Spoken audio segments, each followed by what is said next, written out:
Hi, I'm Hannah Wallace and welcome to our virtual studio. With me now, speaking in the lead up to EBAday 2022, is Rasika Raina, Senior Vice President, Strategy and Transformation, Cross-Border Services at Mastercard. And we're talking about the evolution of cross-border payments. Rasika, thank you very much for taking the time to speak with us. Thank you, Hannah, for having me. Really good to have you on. Of course, we're speaking in the lead up to EBAday, and this is going to be in the centre of a lot of discussions. And one thing people will be reflecting on is the pandemic, because we've seen a major shift in payments behaviour from consumers and businesses, haven't we? So that's where I really want to start. Can you tell us, how has the pandemic changed the nature of cross-border payments, do you think? I think surprisingly, very extensively. The pandemic really accelerated the adoption and reliance on cross-border payments as they became vital to the financial survival of both families and SMEs around the world. This combined with travel restrictions that we saw prevented the movement of people. It meant sending money online was often the only option. So with the capacity to facilitate transactions around the world, I think cross-border payments provided a lifeline for many during this time of crisis, playing a key role in keeping the economy moving and helping families put food on the table. In fact, a recent Mastercard Institute survey showed that about half of the consumers relied on online cross-border payments more than ever due to the pandemic. And about 40% of the families said that they wouldn't be able to survive financially if it hadn't been for the ability to send money from abroad back home. I think the importance of cross-border payments was also realized in the business world. About 75% of the SME owners agreed that cross-border payments helped them survive the pandemic. As you know, there was a massive disruption in the supply chain logistics, and that meant the SMEs looked increasingly overseas for alternate suppliers, and they looked to online channels for distributing their goods and services. At this point, about 60% of SMEs are making more cross-border payments than they were prior to the pandemic. So I think the pandemic just proved to us the critical nature of cross-border networks, especially to mostly underserved segments, which is an increased significant area of focus for Mastercard's cross-border services. Post-pandemic, I think we've seen the volume of cross-border flows continue to mature and remain higher than the pre-pandemic days, with the increase in non-cash-based payouts, for example, far higher today than it was pre-pandemic. And even though, as the data suggests, even though cross-border payments, the travel restrictions are gone, the cross-border payment trend is here to stay, with about, I think, 70% of the respondents saying that they will continue to send money online for ease. Sure, some significant stats there. It definitely highlights some of the challenges and demands that the pandemic brought. So tell us, how did you find the financial industry to respond to those demands?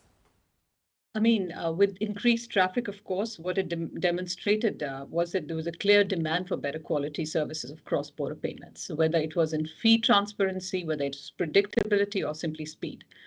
I think the financial industry has taken the initiative in responding to this increased demand.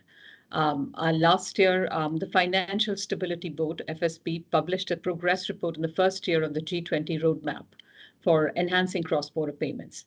As a part of this, the board published specific quantitative targets for addressing challenges around really four pillars around cost, speed, transparency, and access, with a focus on ultimately improving the end-user experience. I think the roadmap, if you see the roadmap, it's intentionally ambitious, it's far-reaching, it's challenging, but the impact that it stands to have on enterprises, small businesses, and individuals, if it succeeds throughout the world, it's going to be enormous. Whether that's helping people live freer, happier financial lives, or helping businesses scale internationally to strengthen and increase the competitive advantage. I think though the G20 initiative is driving change in the industry around transparency, cost, speed, and access, some providers like the Mastercard's cross-border services consider these principles as foundational to the cross-border payments, ensuring that this experience, end-user experience, actually percolates to all our senders and receivers of our customers. And also tactically, I think the payment industries also had to reflect on how they are offering payout optionality to their customers. For example, in cross-border services with multi-rail capability at the core of its offering, we were able to switch seamlessly between payout mechanisms as restrictions were placed during the pandemic, which precluded the feasibility of some options. So end users really benefited from that choice. So all in all, it has been a very innovative year for cross-border payments with a lot of the industry initiatives driving a lot of change. Well, that's interesting. Well, thank you very much for bringing us up to date, Rasika. So from your position at Mastercard then, what do you think needs to happen to make those cross-border payments as fast and, let's say, easy as those domestic ones? I think there's a long way to go before cross-border payments become as fast and easy as domestic ones. First, I think, first and foremost, there has to be a harmonization of standards that are recognized across the industry and regulated by appropriate bodies. The harmonization has to occur not just across the messaging standards, but regulatory and compliance standards as well. When this is realized, that we can truly expect to see the interoperability between the real-time payment systems. An interconnected, interoperable real-time payment ecosystem will drive that payment modernization, meet the demands of an increasingly borderless and digital economy, and foster financial inclusion. The various harmonization efforts currently underway will have a much greater chance of success if the requirements are seen as pragmatic by the market participants and do not require massive investment to implement.